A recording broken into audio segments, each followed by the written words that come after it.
तो 15 अगस्त के बाद आज मैं जारी कर रहा हूं बिहार में हैवी इन्वेस्टमेंट प्लान का दूसरा किस्त।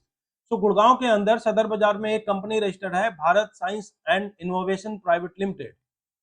तो ये कंपनी 1 महीना पुरानी है, लेकिन सोचिए, अच्छा ये कंपनी का जो है 1 लाख रुपया का पेडअप कैपिटल है और 10 लाख रुपया का शेयर कैपिटल के साथ रजिस्टर्ड हुआ है। मतलब कंपनी की मैक्सिमम जो सारे शेयर अगर बेच देगा तो 10 लाख रुपया रेज कर सकता है। ठीक है, बिहार के साथ 200 करोड़ रुपया का एमओयू साइन किया है और तब किया था जब ये कंपनी महज 15 दिन पुरानी थी।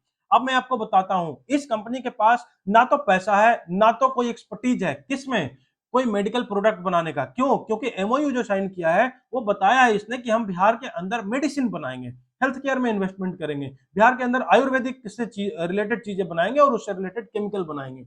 अब सोचिए, इस कंपनी के पास ना पैसा है ना इस क्षेत्र में काम करने का कोई प्रायर एक्सपीरियंस है ना कोई टीम है, आखिर कहां से इन्वेस्टमेंट करेगी।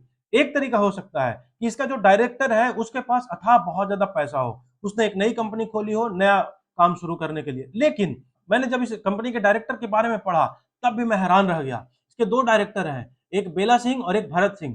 भरत सिंह हिमाचल के अंदर एक रेस्टोरेंट चलाते हैं और बेला सिंह के पास 2-3 कंपनियां हैं, कोई बड़ी कंपनी नहीं है, सब छोटी छोटी कंपनी है। बेला सिंह का भी मुख्य रूप से काम क्या है, वो एक कॉस्मेटिक का रिटेलिंग करते हैं। पिछले 3-4 साल पुराना कंपनी है वो, उसमें भी 10 करोड़ से ऊपर का टर्नओवर नहीं हुआ है। माइंड माई वर्ड, टर्नओवर नहीं है तो प्रॉफिट क्या ही होगा। तो सोचिए, इसका मतलब कि दोनों डायरेक्टर के पास कोई हाई नेटवर्थ वैल्यू भी नहीं है, बहुत ज्यादा पैसा भी नहीं है कि एकदम से इंजेक्ट कर देंगे। अब बिहार सरकार से मैं पूछना चाहता हूं कि आखिर 15 दिन पुरानी कंपनी के साथ आपको एमओयू साइन करने की ऐसी कौन सी मजबूरी है। कंपनी के पास ना पैसा है, कंपनी के पास इस फील्ड में काम करने का कोई एक्सपर्टीज नहीं है, कोई टीम नहीं है, कोई इंफ्रास्ट्रक्चर नहीं है।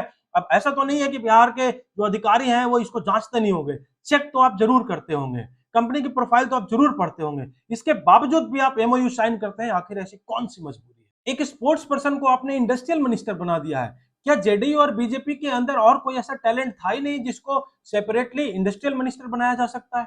और आप बड़े बड़े ट्विटर पे और सब जगह पे लिख रहे हैं कि हमने इतने करोड़ का एमओयू साइन कर लिया इन्वेस्टमेंट का।